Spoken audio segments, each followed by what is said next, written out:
Episode kelima kali ini dibuka dengan memperlihatkan beberapa orang yang sepertinya sedang ingin melakukan sebuah permainan untuk memperpanjang visa mereka.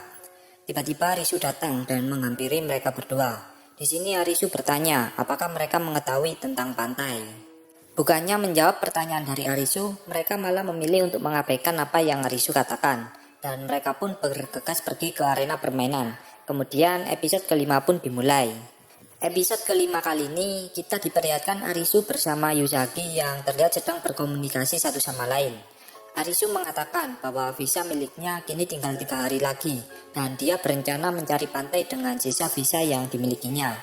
Yuzaki pun masuk ke dalam tendanya dan mengatakan bahwa dia akan membantu Arisu untuk menemukan pantai yang akan ditujunya. Kemudian Yuzaki mengajak Arisu untuk tidur bersama di dalam tendanya. Akan tetapi Arisu menolak tawaran dari Yuzaki dan memilih untuk tidur di luar saja. Mereka pun kini berencana tidur masing-masing. Beberapa saat kemudian Arisu pun terbangun karena digigit oleh nyamuk-nyamuk yang ada di tempat tersebut. Dia pun merasa kesulitan untuk tidur kembali. Yuzaki yang mengetahui Arisu sedang dalam masalah kemudian mengajaknya untuk tidur di dalam tenda. Arisu pun dengan terpaksa menerima ajakan Yuzaki untuk tidur di dalam tendanya. Dan mereka berdua kini mulai melanjutkan tidurnya masing-masing. Pagi harinya, Yuzaki mengajarkan Arisu untuk berburu hewan di alam liar. Arisu pun bertanya apakah di tempat tersebut ada seekor binatang. Yuzaki kemudian menjawab bahwa dia sudah berburu beberapa kali di tempat tersebut. Yuzaki kemudian memberikan beberapa cara kepada Arisu untuk memasang jebakan di area tersebut. Arisu pun mengatakan bahwa seharusnya jebakan tersebut diletakkan di beberapa tempat yang memiliki jarak antara pepohonan, entah apa yang dipikirkan Arisu. Yuzaki yang mendengarkan ucapan Arisu pun sangat kagum, sebab Arisu bisa berpikir sejauh itu. Malam harinya, mereka berdua pun berencana mencari informasi pantai dengan memata-matai peserta permainan. Arisu dan Yuzaki pun mulai curiga dengan beberapa orang yang membentuk kelompok di dalam arena permainan. Arisu pun sedikit curiga dengan pergelangan tangan mereka yang sepertinya memakai gelang kunci loker. Arisu kemudian mengingat salah satu peserta yang juga sama memakai gelang kunci loker pada tangannya. Dan kini dia pun sadar bahwa mereka yang memakai gelang kunci loker pasti ada kaitannya dengan pantai. Setelah menunggu beberapa saat, akhirnya permainan pun selesai. Beberapa orang yang memakai gelang kunci loker ternyata membentuk sebuah kelompok. Dan Arisu pun berencana untuk mengikuti arah mereka akan pergi.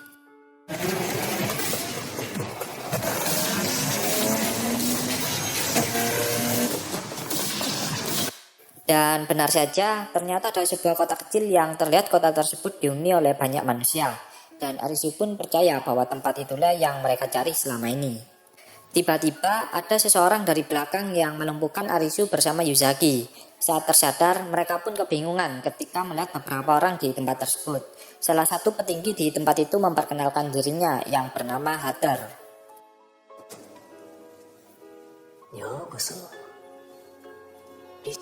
Dia pun menjelaskan bahwa pantai atau beach yang mereka kunjungi ini adalah tempat yang didirikannya. Hatter juga mengatakan bahwa semua orang yang berada di tempat ini harus mengumpulkan kartu yang mereka dapatkan dari arena permainan.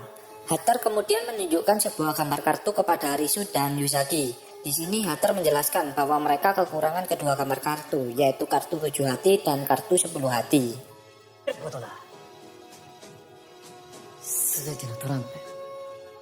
Arisu pun bertanya apakah dengan mengumpulkan semua kartu dapat mengembalikan kehidupan seperti semula. Hatter kemudian menjelaskan bahwa kemungkinan besar mereka takkan bisa kembali ke kehidupan semula. Akan tetapi dengan mengumpulkan semua kartu, kita bisa tahu maksud dari permainan tersebut. Hatter juga mengatakan bahwa kartu bergambar wajah atau J, Q, dan K adalah kartu yang tidak bisa ditemukan. Oleh sebab itulah, Hatter berencana mengumpulkan semua kartu untuk mencari jawaban tentang permainan tersebut. Hatter kemudian mengajak Arisu agar mau bergabung bersamanya. Dan Hatter mengatakan bahwa Arisu memiliki sebuah kartu yang dia cari-cari selama ini. Arisu pun bertanya bagaimana jika dirinya menolak tawaran dari Hatter. Hatter pun tersenyum dan mengatakan bahwa visa Arisu hanya tinggal sehari saja. Dan dia tak akan melepaskan Arisu kecuali dia mau bergabung bersamanya. Jadi jika Arisu menolak tawaran Hatter, maka Arisu dipastikan akan mati. Hatter menjelaskan bahwa di tempat ini Arisu bebas melakukan apapun, mulai dari memakai narkoba, meminum minuman keras, bercinta, dan lain-lain. Di tempat tersebut juga dipastikan aman dari beberapa senjata api. Akan tetapi ada beberapa anggota eksekutif yang diperbolehkan memakai senjata tajam dan senjata api atas izin Hatter. Di sisi lain, Hatter memberikan sebuah peraturan di mana seluruh orang yang berada di tempat tersebut harus memakai pakaian pantai. Dengan begitu, tak ada kantong saku yang akan digunakan untuk menyembunyikan sesuatu. 命をかけて一人の出国者を誕生させることがビーチは絶対に許さない。 Arisu pun meminta maaf kepada Yuzaki karena dia telah melibatkannya kepada masalah ini. Yuzaki kemudian mengatakan bahwa Arisu tak perlu meminta maaf soal hal tersebut. Dan kini Arisu dan Yuzaki pun resmi bergabung di pantai atau beach itu. Hatter pun bahagia sebab dia telah mendapatkan kartu 7 hati yang diberikan Arisu kepadanya. Dan kini dia membutuhkan satu kartu lagi, yaitu kartu 10 hati. Dengan begitu semua tujuannya akan tercapai. Hatter mengatakan bahwa dia akan mempertimbangkan Arisu untuk dipromosikan ke status yang lebih tinggi. Nama tempat ini ternyata adalah surga tepi laut. Terlihat semua orang yang sangat menikmati tempat tersebut. Arisu kemudian melihat Yuzaki yang memakai pakaian bikini dan membuat Arisu pun terkejut. Yuzaki kemudian menutup pakaiannya dengan jaket yang dibawanya sebelumnya. Terlihat kedua orang yang memandangi Arisu dengan tatapan tajam. Mereka berdua bernama Asahi dan Momoka. Malam harinya, Hatter mengumpulkan semua orang untuk berpartisipasi dalam permainan malam ini. Dan Hatter memberikan semangat kepada semua orang agar mereka tak mati di dalam arena permainan kali ini. Mereka pun bersorak bahagia dan bergegas menuju ke arena permainan. Terlihat pria berjaket putih bersama seorang wanita. Pria berjaket putih ini bernama Chishia. Chishia adalah orang penyendiri, akan tetapi dia juga memiliki kecerdasan di atas rata-rata layaknya Arisu. Dan wanita yang bersama Chishia ini bernama Kuina. Permainan pun dimulai. Terlihat beberapa peserta yang sedang dalam arena permainan. Lalu terlihat juga Yuzaki yang dalam berusaha menyelesaikan permainannya.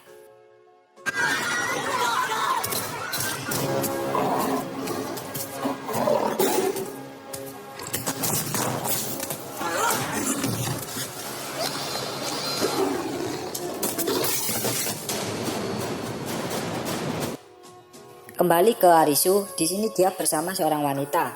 Dia bernama An. An adalah anggota eksekutif. Dia juga partner dari Hatter.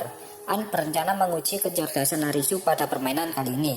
Jika Arisu berhasil menyelesaikan permainannya, maka Arisu akan diangkat menjadi anggota eksekutif. Arisu kemudian didatangi oleh seorang wanita yang merupakan partner dari Chishia. Dia adalah Kuina. Kuina memperkenalkan dirinya ke Arisu. Di sisi lain, Arisu disapa oleh seseorang yang ditolongnya dahulu pada episode kedua. Kalau kalian masih mengingatnya, dia bernama Tata. Mereka pun kemudian menuju ke sebuah tempat di mana permainan tersebut akan dimulai. Kesulitan pada permainan ini adalah kartu 4 wajib, yang berarti mereka harus menggunakan kecerdasannya untuk menyelesaikan permainan tersebut. Permainan kali ini adalah menghidupkan saklar lampu. Di sini, peserta permainan harus memilih salah satu saklar dari 3 saklar lampu yang tersedia. Mereka harus menebak saklar lampu mana yang bisa menyalakan lampu. Cara bermainnya, mereka memiliki satu kesempatan untuk mencoba setiap saklarnya dengan syarat pintu ruangan harus tertutup. Jadi mereka tak bisa melihat lampu tersebut menyala atau tidak. Tata pun bertanya kepada An tentang resiko jika mereka tak berhasil menyelesaikan permainan. Belum sempat menjawab, tiba-tiba ada salah satu peserta yang tersengat listrik bertegangan tinggi. Jadi kesimpulannya adalah jika mereka gagal, maka air yang mengalir di ruangan tersebut akan mengenai aliran listrik, sehingga dengan begitu mereka semua dipastikan akan mati. Tata pun menyuruh An untuk membantu menyelesaikan permainan. Akan tetapi, An mengatakan bahwa dia pernah bermain ini sebelumnya, dan dia di sini karena ingin menguji Arisu. Tak ada waktu lagi, Arisu pun berteriak meminta tolong kepada Ata dan Kuina untuk menutup pintu lampu tersebut. Arisu pun menyalakan salah satu saklar dan menunggunya beberapa detik, dan kemudian Arisu mematikan saklarnya lagi. Di sisi lain, air mulai menenggelamkan mereka semua. Arisu kemudian menyuruh Kuina untuk memegang lampu tersebut. Dia pun tak tahu maksud dari Arisu. Kuina pun mengatakan bahwa lampu tersebut terasa panas, dan Arisu pun mengatakan bahwa saklar yang benar adalah saklar pertama, dan benar saja permainan pun selesai.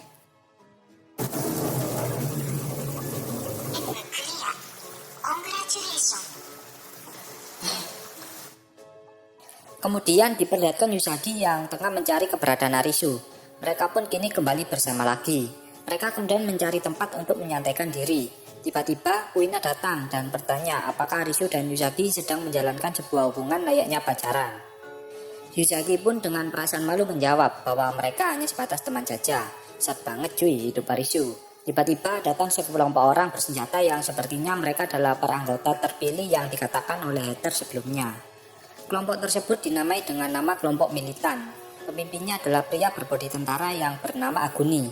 Kalau masih ingat episode kedua, Aguni ini adalah orang yang bekerja sama dengan Karube melawan orang berkepala kuda.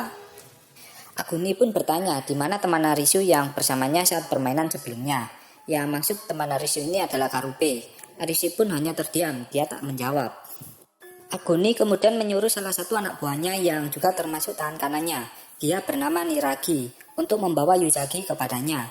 Arisu yang melihatnya pun langsung bertindak sebab Yuzaki akan dijadikan mantap-mantap oleh Niragi. Keadaan pun memanas dan datanglah Heather sebagai petinggi di tempat tersebut. Heather kemudian mengatakan bahwa kedamaian dan ketertiban pantai harus tetap terjaga. Di sini terlihat salah satu pria misterius berpakaian serba hitam. Dia juga termasuk tangan kanan dari Aguni. Dia bernama Las Boss. Heather pun bertanya kepada Aguni, siapakah bos Aguni di pantai tersebut. Aguni menjawab bahwa Heatherlah bosnya. Dari sini kita tahu bahwa Heather adalah pemimpin yang bijaksana. Heather kemudian menyuruh seluruh anggota eksekutif untuk berkumpul di ruang rapat. Dan Heather juga menyuruh Arisu untuk ikut bersamanya. Rapat pun dimulai. Di sini para anggota eksekutif sedang membahas kartu terakhir yang sulit untuk ditemukan, yaitu kartu 10 hati. Heather kemudian bertanya kepada Arisu, apakah Arisu memiliki sebuah saran? Sebab permainan hati terakhir dimainkan oleh Arisu.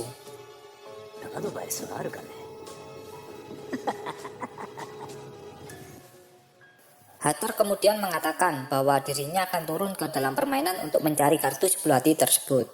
Lalu diperlihatkan Heather bersama kedua wanita. Di sini Heather berunding bersama Arisu tentang kartu 10 hati.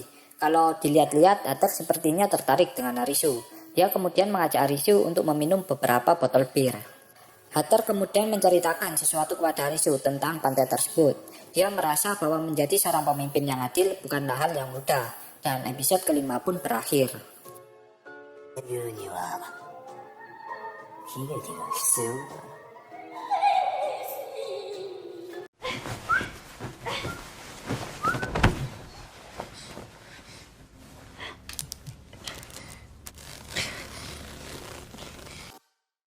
Episode ke-6 kali ini dibuka dengan diperlihatkan masa lalu Heather bersama Aguni yang sedang berkomunikasi satu sama lain.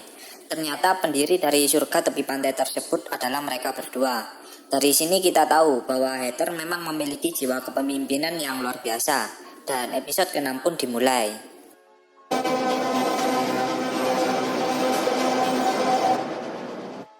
Di awal episode ke-6 ini kita diperlihatkan Arisu yang sedang tertidur pulas. Kalau diingat-ingat, episode sebelumnya memang Arisu lagi asik meminum bir bersama Heather.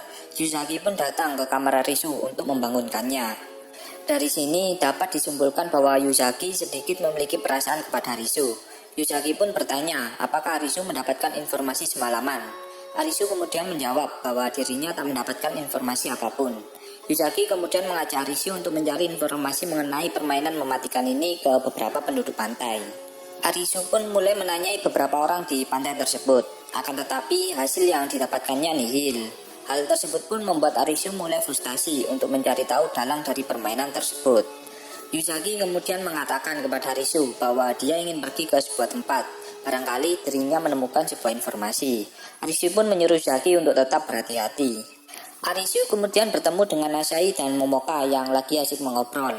Belum sempat Arisu bertanya, mereka berdua pun menganggap bahwa Arisu cabul dan mereka pun pergi dari sana. Arisu kemudian mendengar suara tembakan dari suatu tempat dan dia pun mencari asal dari suara tersebut. Dia pun terkejut setelah melihat beberapa orang bersenjata yang meletup seperti tong sampah. Arisu yang penasaran kemudian berencana menghampiri tong sampah tersebut. Saat dibuka, betapa terkejutnya dia setelah melihat beberapa mayat di dalamnya dan juga beberapa mayat yang kini sudah membusuk.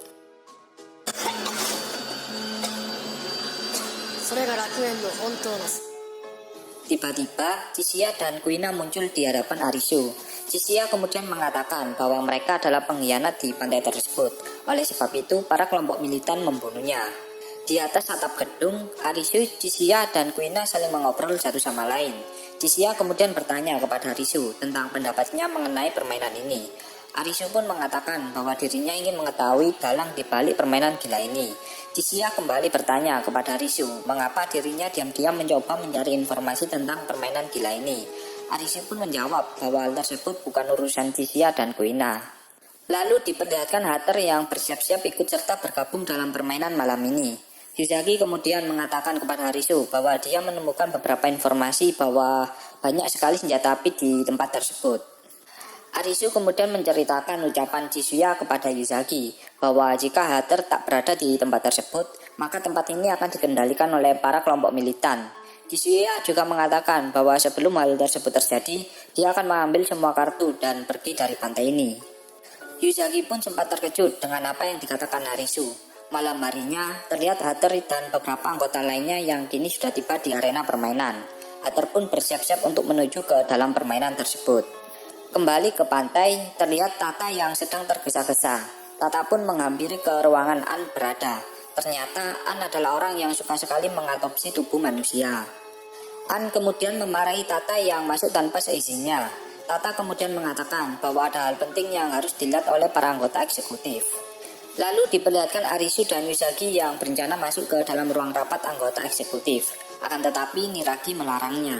Jisuya pun mengatakan bahwa dialah yang memanggil Arisu, jadi jangan menghalangi jalannya. Dari sini kita tahu bahwa Jisuya tak menyukai Niragi. Saat masuk ke dalam ruangan, terlihat beberapa anggota eksekutif yang sudah berkumpul di sana. Mereka pun terkejut melihat Hater yang sudah tak bernafas atau sudah mati. Beberapa orang yang ikut bermain bersama Hater pun mengatakan bahwa dia gagal dari permainan sebelumnya.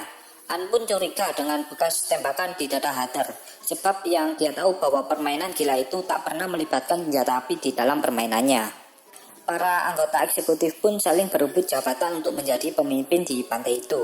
Niragi kemudian membentak mereka semua bahwa kelompok militanlah yang pantas menjadi pemimpin, dan Aguni sebagai pemimpin kelompok militanlah yang akan menggantikan Hater. Mereka semua pun tak setuju. Tiba-tiba Lasbos mengeluarkan pedangnya dan mengarahkannya kepada An. Di sini Niragi mengatakan bahwa mereka harus memilih secara demokrasi. Jika ada yang menolak Aguni sebagai pemimpin, maka dia akan dibunuh saat itu juga. Salah satu wanita di sana pun mengatakan bahwa hal tersebut bukanlah pemilihan secara demokrasi, akan tetapi secara paksa dengan ancaman. Niragi yang mendengarkannya pun kemudian menodongkan senjatanya ke arah wanita itu dan mengatakan apakah kau setuju Aguni menjadi pemimpin. Seketika semua orang di tempat tersebut pun mengangkat tangan mereka. Niragi kemudian mendatangi Jisuya yang tak mengangkat tangannya. Jisuya dengan ekspresi santai pun mengatakan bahwa kelompok militan adalah orang-orang yang bodoh. Jisuya ini memang the best banget lah kalau masalah mental. Niragi pun kemudian menodongkan senjatanya ke arah Jisuya dan menyuruh Jisuya mengulangi perkataannya itu. Jisuya dengan senyuman mengejek pun mengangkat kedua tangannya dan mengatakan bahwa dia akan memilih Aguni sebagai pemimpin. Niragi kemudian mendatangi Arisu dan mengatakan apakah kau setuju Aguni sebagai pemimpin. Arisu yang ketakutan pun mengangkat kedua tangannya juga. Niragi kemudian mendatangi mayat Hater dan memukul kepalanya beberapa kali dengan mengatakan bahwa Hater sudah benar-benar mati. Niragi kemudian mengatakan kepada Aguni bahwa mereka harus segera melakukan pidato dan memberikan informasi tentang pemimpin yang baru.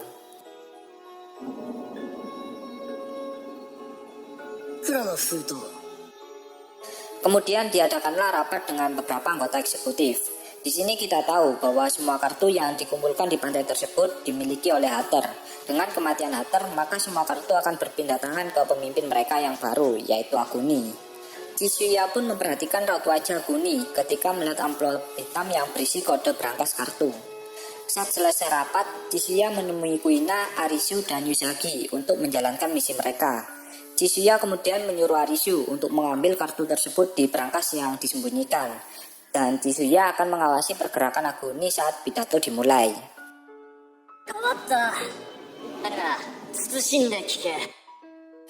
Kemudian terlihat Jisuya yang berkomunikasi dengan Arisu melalui walkie-talkie. Arisu pun segera menjalankan misinya. Dia pun mencari keberadaan berangkas tersebut berada. Arisu kemudian membuka salah satu lemari dan menemukan sebuah berangkas kecil. Arisu pun mengatakan kepada Jisuya tentang sandi dari berangkas tersebut. Jisuya pun mengatakan bahwa sandi berangkas tersebut tidak ditulis, melainkan dibuat seperti sebuah kode teka-teki. Dan Jisuya pun memberikan beberapa angka kepada Arisu. Arisu pun kemudian berusaha membuka brankas tersebut, akan tetapi tiba-tiba alarm di tempat itu pun berbunyi karena sandi yang dimasukkan Arisu salah. Arisu pun panik, tiba-tiba Aguni dan para kelompok militan datang. Di sisi lain juga terlihat Jisuya bersama kelompok militan itu. Ternyata Jisuya mengkhianati kerjasama kepada Arisu dengan melaporkannya kepada Aguni. Di sini Niragi yang kesal pun mengajar Arisu hingga babak belur. Arisu kemudian diikat di sebuah ruangan hingga dia tak akan bisa bergerak sedikit pun. Niragi kemudian mengatakan kepada Arisu bahwa dirinya akan mencicipi tubuh dari Yuzaki. Dan Niragi sengaja tak menyumbat telinga Arisu agar bisa mendengar jeritan dari Yuzaki. Arisu yang kesal pun mencoba melepaskan ikatannya, akan tetapi usahanya sia-sia. Di sisi lain, terlihat An yang mencoba mengeluarkan peluru yang bersarang di tubuh Hater. Dia pun terkejut sebab peluru itu berasal dari senjata api di tempat ini. Lalu diperlihatkan Jisuya dan Kuina yang bekerja sama untuk mencari brankas kartu tersebut berada. Dari sini Jisuya menjelaskan alasannya menjadikan Arisu sebagai umpan, sebab dia sadar bahwa brankas kartu tersebut pasti disimpan di sebuah tempat tersembunyi, dan Arisu memilih brankas yang palsu. Kemudian Jisuya teringat raut wajah Aguni saat membuka amplop hitam yang berisi kode brankas. Jisuya mengatakan bahwa amplop hitam itu bukan berisi kode brankas, tapi sebuah kode gambar yang menunjukkan brankas tersebut berada. Dan dugaan Jisuya pun benar. Dari sini kita tahu bahwa Jisuya adalah orang yang sangat cerdas. Jisuya kemudian membuka brankas asli tersebut dan mengambil kartu yang disimpan oleh Hater. Kuina yang berjaga pun hampir saja ketahuan oleh salah satu anak buah Aguni, yaitu Last Boss. Untung saja Last Boss tak mencurigai Kuina.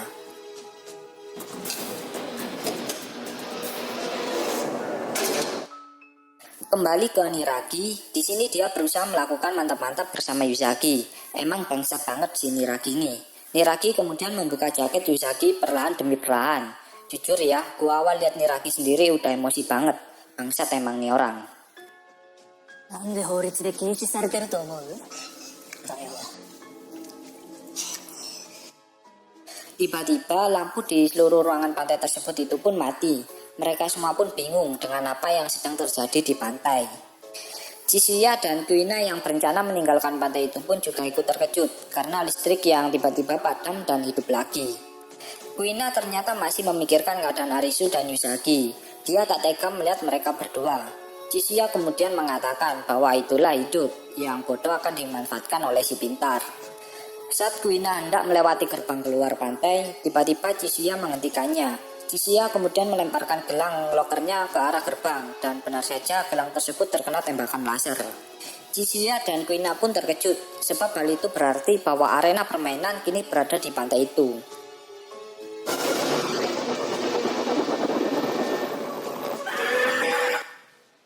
Kemudian dari dalam ruangan pantai itu diinformasikan bahwa permainan akan segera dimulai. Seluruh peserta disuruh untuk berkumpul di sebuah ruangan atau lobi. Yuzaki yang melihat hal itu pun kemudian memanfaatkan keadaan untuk melarikan diri dari sana. Para peserta pun panik satu sama lain, sebab jumlah peserta di tempat itu sangatlah banyak, sehingga dengan begitu maka kemungkinan akan banyak peserta yang akan mati. Yuzaki kemudian mengambil salah satu ponsel dan mendatangi tempat kerumunan berada. Ternyata ada seorang wanita yang terbunuh dengan tertancapnya pisau di tubuhnya, dan orang tersebut adalah Momoka. Kemudian diinformasikan dari dalam ponsel bahwa mereka semua harus menemukan pembunuh atau penyihir jahat itu, dan kemudian membakarnya di api penghakiman yang telah disediakan. Permainan pun dimulai, dan episode ke-6 pun berakhir.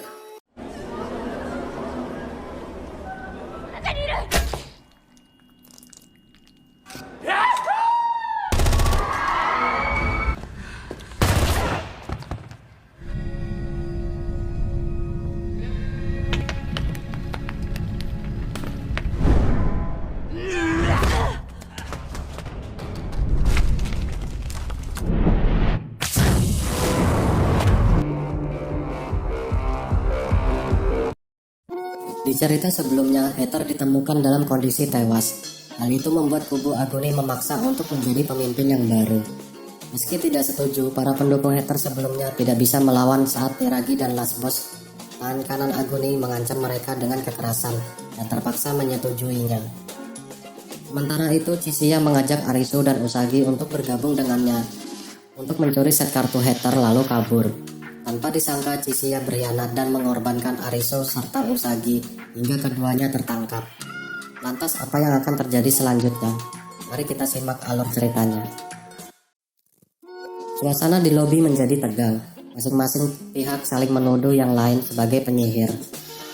Terlebih setelah An membongkar bahwa Heather sebenarnya tewas terbunuh dan peluru yang ia temukan di tubuh Heather sama dengan yang digunakan oleh kubu militan Aguni. Tidak mau kalah, Aguni mengancam siapa saja yang bukan merupakan kelompoknya adalah penyihir. Tanpa ragu ia memerintahkan anak buahnya untuk membunuh penghuni pantai dan melemparkan mereka ke api unggun. Niragi merespon ucapan bosnya dengan menembakkan senapannya ke udara. Sontak penghuni pantai berhamburan meninggalkan lobi, termasuk Asahi dan Usagi yang menyempatkan mengambil ponsel di meja untuk Arisu nantinya. Kelompok militan dengan sadis membantai penghuni pantai yang mereka temui. Satu demi satu area hotel disisir demi mendapati penghuni yang bersembunyi. Usagi dan Asahi sendiri bertemu dengan Tata dan temannya Joe. Tata menawarkan diri untuk membantu Usagi mencari Arisu sebagai balas budi karena sebelumnya pernah ditolong oleh Arisu. Chisiya dan Kuina berada di ruang kontrol, mengawasi segala sesuatu yang terjadi di dalam hotel melalui kamera CCTV. Di saat itulah Kuina melihat ada seseorang yang tengah menggeledah ruangan kantor hotel. Untuk menghabisi lebih banyak orang, Niragi sengaja naik ke atap hotel dan menembaki orang-orang di halaman dengan senapan jarak jauhnya. Sementara itu, Last Boss memilih untuk membakar basement hotel guna memaksa orang-orang yang bersembunyi di dalam untuk keluar. Asahi menemukan seseorang bersembunyi di bak mandi salah satu kamar. Saat diperiksa oleh Usagi, ternyata ia adalah salah satu anak buah Niragi yang sengaja bersembunyi karena tidak mau ikut melakukan pembantaian. Darinya, Usagi mendapat info bahwa Arisu disekap di area bangunan utama. Di tempat lain, Tata dan Jo tanpa sengaja bertemu dengan dua orang kelompok militan. Mereka memang berhasil melumpuhkan keduanya. Namun sayang, seorang lagi yang bernama Saiko tiba-tiba muncul dan menembak Jo hingga tewas. Dengan emosi, Tata menerjang Saiko dan menanyakan tempat Arisu disekap. Setelah mendapat jawaban di lantai 4, Tata langsung memukul Saiko hingga pingsan. Orang yang dilihat Kuina dari CCTV ternyata adalah An. An tidak curiga jika Kuina adalah penyihir, karena penyihir sebenarnya pasti akan bersembunyi atau ikut membantai orang-orang yang lain. Tak lama barang yang dicari An di sana berhasil ditemukan, yaitu adalah lem super yang hendak ia gunakan untuk mengambil sidik jari dari pisau di tubuh Momoka. An sendiri ternyata berprofesi sebagai forensik di Tokyo Metropolitan Police, sehingga ia tahu persis bagaimana cara mengidentifikasi penyihir yang sebenarnya melalui keahlian yang ia miliki. Saat keduanya berjalan menuju lobi, langkah An terhenti. Sudah ada Last Boss menghadang di depan mereka. Melihatnya dengan tenang, Kuina melangkah maju dan meminta An untuk lanjut ke lobi, sementara ia menghadapi Last Boss. Orang-orang yang terdesak untuk kabur dari kobaran api nekat menyerang beberapa orang dari kubu militan yang menghadang. Sementara itu, dalam sebuah kilas balik, terlihat bahwa dulunya Niragi sering mengalami bully dari rekan-rekan sekolahnya. Hal itulah yang menyebabkan dirinya sekarang bersikap kejam kepada orang lain. Kuina ternyata memiliki dasar ilmu bela diri. Ia bisa mengimbangi serangan demi serangan Last Boss dan pedangnya. Dalam kilas balik terungkap bahwa Kuina sebenarnya adalah seorang laki-laki. Ayahnya mendidiknya dengan keras sebagai ahli bela diri. Pun begitu, karena pada dasarnya Kuina memiliki kepribadian yang lembut dan suka berdandan sebagai wanita. Pada akhirnya ia memilih untuk pergi meninggalkan rumah. Chisiya tiba-tiba muncul di atap. Dari hasil pengamatannya, pembangkit listrik utama dalam hotel menyala begitu game dimulai. Sedangkan yang memiliki akses ke ruangan listrik hanyalah para eksekutif. Ia meyakini penyihir ada di antara salah satu eksekutif, hingga ia berniat untuk menghabisi mereka satu persatu. Niragi yang sejak awal tidak menyukai Chisiya lalu menantangnya. Tanpa ragu, Chisiya berlari mendekat dan melemparkan set kartu yang ia miliki ke udara. Niragi kaget melihatnya. Di saat Niragi lengah, Chisiya menyalakan petasan mini buatannya ke tepat ke muka Niragi. Tubuh Niragi pun terbakar dan ia terjatuh dari atap. Dalam kilas balik lain, Lasbos dulunya hidup berkesusahan. Profesi yang ia geluti sebagai penulis atau blogger juga tidak membuahkan hasil. Begitu pindah ke dunia yang baru, Lasbos tidak ingin kembali ke kehidupannya yang lama. Ia sengaja mentato seluruh tubuh dan wajahnya sebagai untuk tidak kembali di kehidupan sebelumnya. 別に思いっきりいいのを頼む。生活できないくらい永住するわ。 Mendengar cerita Lasbos, Kuina justru merespon dengan tawa. Sebelumnya ia merasa dirinya dan Lasbos sama. Ternyata tidak. Kuina masih ingin menghadapi kehidupan lamanya jika ia bisa keluar dari dunia mereka saat ini. Sementara Lasbos tidak. Tanpa basa-basi lagi, pertarungan keduanya pun berlanjut.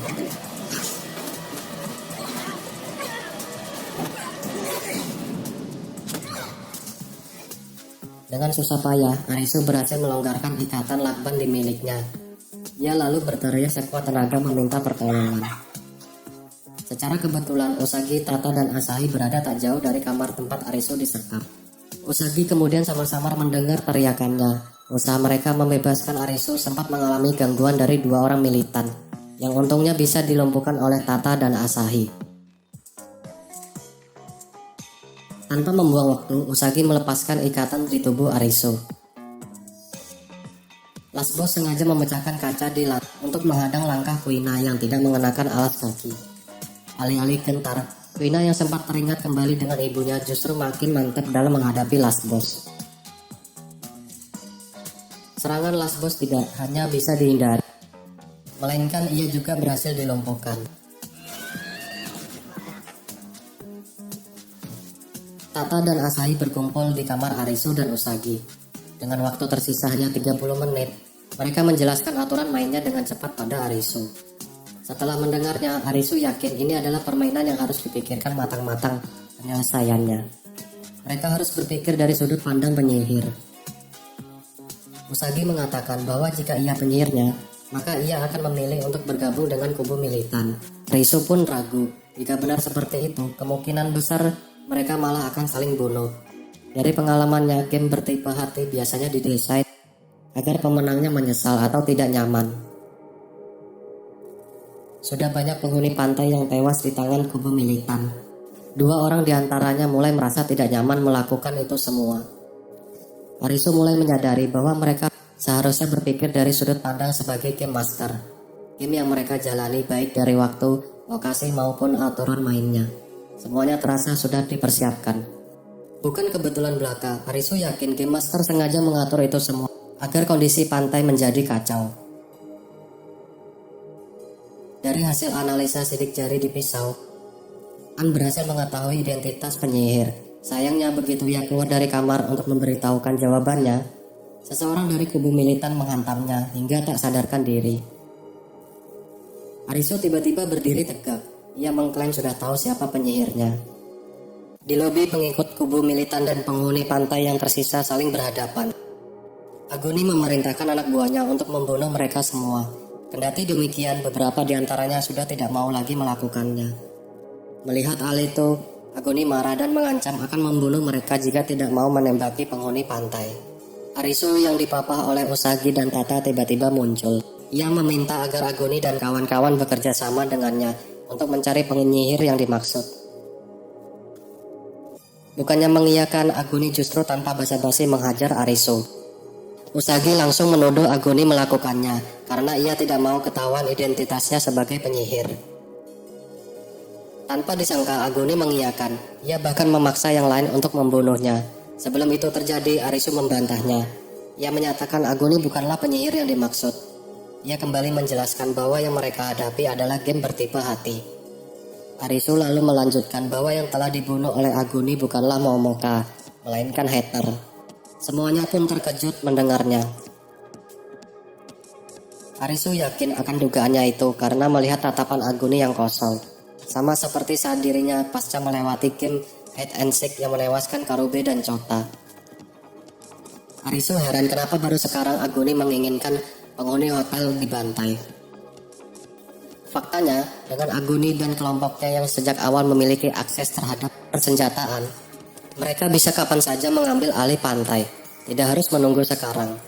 Hal itu membuat Arisu yakin bahwa di balik semua itu sebenarnya Aguni dan Hatter saling bersahabat. Aguni sengaja menjadi pemimpin kubu militan, bukan untuk menentang Hatter. Sebaliknya untuk menjaga agar orang-orang di sana tidak menjatuhkan Hatter. Yang diinginkan Aguni hanyalah agar Hatter bisa kembali seperti sedia kala dan gila kekuasaan seperti saat ini. Dalam kilas balik terlihat bahwa Aguni sebenarnya tidak setuju aturan ketiga dalam pantai yang dicetuskan oleh Hatter.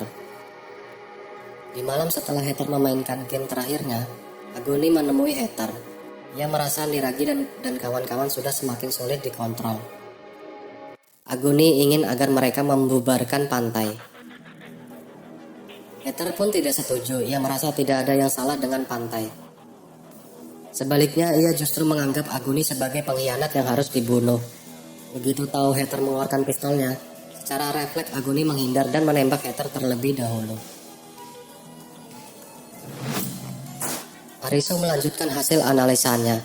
Pasca membunuh Hatter, Aguni dipenuhi rasa bersalah. Di saat ada kesempatan, ia melampiaskannya dengan memerintahkan pembantaian di pantai. Aguni menganggap bahwa orang-orang itulah yang telah membuat sahabatnya berubah. Arisu lalu memberitahu bahwa sebenarnya ada solusi di mana tidak ada seorang pun yang mati.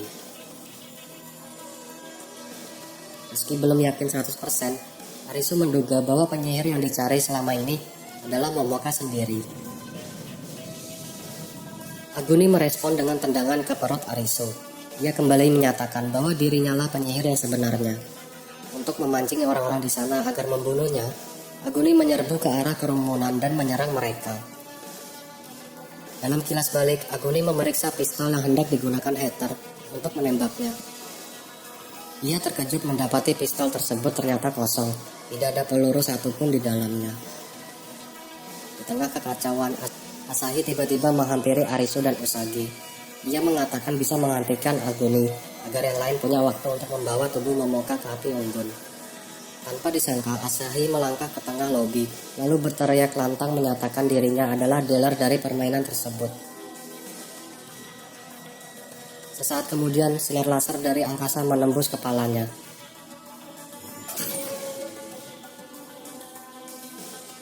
An kemudian tiba di lobi bersama dengan Kuina. Ia mengumumkan hasil identifikasi sidik jari di pisau, di mana memang benar bahwa Momoka melakukan bunuh diri. Dengan sisa-sisa tenaganya, Arisu meminta Aguni untuk menghentikan semuanya. Ia tahu bagaimana perasaan Aguni, namun tidak seharusnya Aguni melampiaskan rasa frustasinya pada orang-orang yang masih hidup. Ia harusnya tidak memandang remeh mereka semua yang telah berjuang demi bertahan hidup. Suasana mendadak hening pasca perkataan Arisu. Di saat itulah mereka baru menyadari bahwa api sudah menjalar hingga ke lobi hotel. Beberapa orang lalu mendekati tubuh Momoka dan hendak membawanya ke api unggun. Tanpa disangka, 2 buah tembakan menewaskan 2 orang diantaranya. Pelakunya adalah Niragi yang masih bisa selamat meski tubuhnya penuh luka bakar.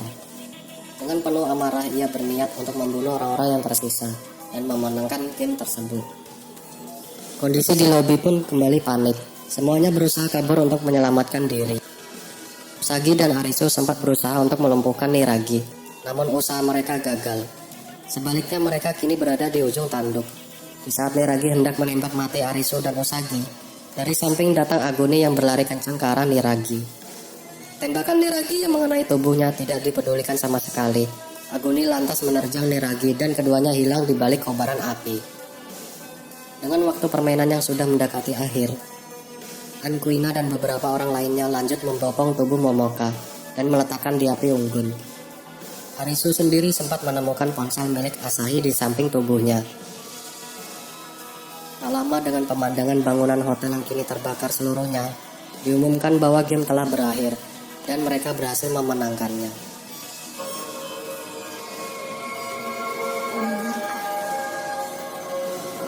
Usagi sempat emosi saat melihat beberapa anak buah Niragi yang masih hidup. Mengetahui hal itu, salah satu di antaranya hendak bunuh diri dengan pistol yang ia bawa.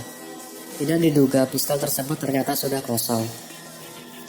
Arisu berhasil mencegah dan menenangkan amarah Usagi. Yang terpenting adalah mereka semua selamat. Chishia mengambil kartu 10 hati yang ada di meja lobi. Wina pun menyusul menghampirinya. Chichiya mulai ragu bahwa kartu-kartu tersebut bisa membawanya kembali, namun ia tetap akan menyimpannya. Ponsel Asahi ternyata berisi rekaman video perjalanan dirinya dan Momoka pasca insiden orang-orang menghilang. Dari video tersebut diketahui bahwa mereka direkrut untuk menjadi dealer permainan. Tugasnya adalah memfasilitasi jalannya permainan. Terkadang mereka ikut bermain untuk mengacaukan psikologi pemain-pemain lainnya. Tidak berbeda dengan yang lain, keberadaan dealer juga terus diawasi. Mereka akan dibunuh jika mengungkapkan pada yang lain identitas mereka. Arisu dan Usagi lalu mencoba menelusuri jalur menuju markas dealer yang terekam di video tersebut. Markasnya berada di bawah tanah dan bisa dicapai dengan menyusuri jalur kereta subway. Usaha mereka pun berhasil. Ternyata sudah ada Chichiya dan Kuina di sana. Chichiya mengaku mengetahui hal itu setelah menyadari bahwa kertas berisi coretan yang ia temui di saku Horseman adalah peta menuju markas. Yang mengejutkan, ternyata semua orang di sana sudah tewas. Chichiya menyimpulkan bahwa dealer tidak ubahnya seperti player. Jika player tidak bisa memenangkan permainan, maka dealer yang menang dan mereka akan mendapatkan tambahan visa. Tiba-tiba seluruh layar monitor di ruangan tersebut menyala. Muncul sosok Mira yang selama ini menjadi eksekutif pantai. Selama ini ia ternyata adalah game master yang menyamar. Dengan santai Mira mengumumkan bahwa besok pagi game-game baru sudah bisa dimainkan. Lebih seru dan menantang. Hadiahnya tidak lagi kartu biasa, melainkan kartu-kartu bergambar. Esok harinya di udara terlihat sejumlah pesawat. Masing-masing membawa spanduk bergambar kartu J, I, dan K dengan tipe yang berbeda. Dan film pun tamat. Terima kasih telah menonton video dari saya. Semoga kalian terhibur dengan alur film yang saya bawakan. Sampai jumpa di video terbaru lainnya.